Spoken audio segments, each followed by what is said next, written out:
ខ្ញុំដើរតាមផ្លូវមួយដោយគ្មានអ្នកនៅជិតបេះដូងនៅផ្ទះតែខ្លួននៅឆ្ងាយពីគេ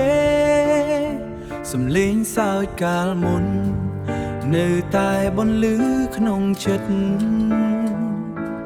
តែពេលនេះខ្ញុំមានតែភាពស្ងៀមស្ងាត់ខ្ញុំដឹងថាវាពិបាកខ្ញុំដឹងថាវាពិបាកតែខ្ញុំមិនអាចបង់បានទេតែខ្ញុំមិនអាចបោះបង់បានទេចំងាយនេះមិនមែនខ្ញុំចង់ទៅតែខ្ញុំទៅដើម្បីសូបិនមួយទោះបីជាខ្ញុំយំក្នុងភាពឯកោខ្ញុំនឹងមិនឈប់ដើរទៅមុខទេ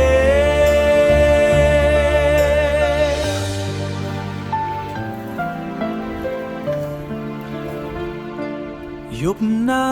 មួយខ្ញុំមើលទៅមេឃឆ្ងាយគិតពីអ្នកដែលខ្ញុំស្រឡាញ់គិតពីអ្នកដែលខ្ញុំស្រឡាញ់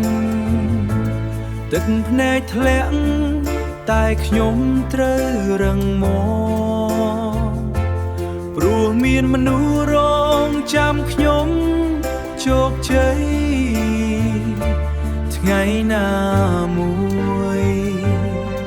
ខ្ញុំនឹងត្រឡប់ទៅវិញជាមួយនឹងក្តីស្រមៃដែលคล้ายជាការពិតចំងាយនេះមិនមែនខ្ញុំចង់ទៅតែខ្ញុំទៅដើម្បីសូបិនមួយទោះបីជាខ្ញុំយំក្នុងភាពឯកោខ្ញុំនឹងមិនឈប់ដើរទៅមុខទេ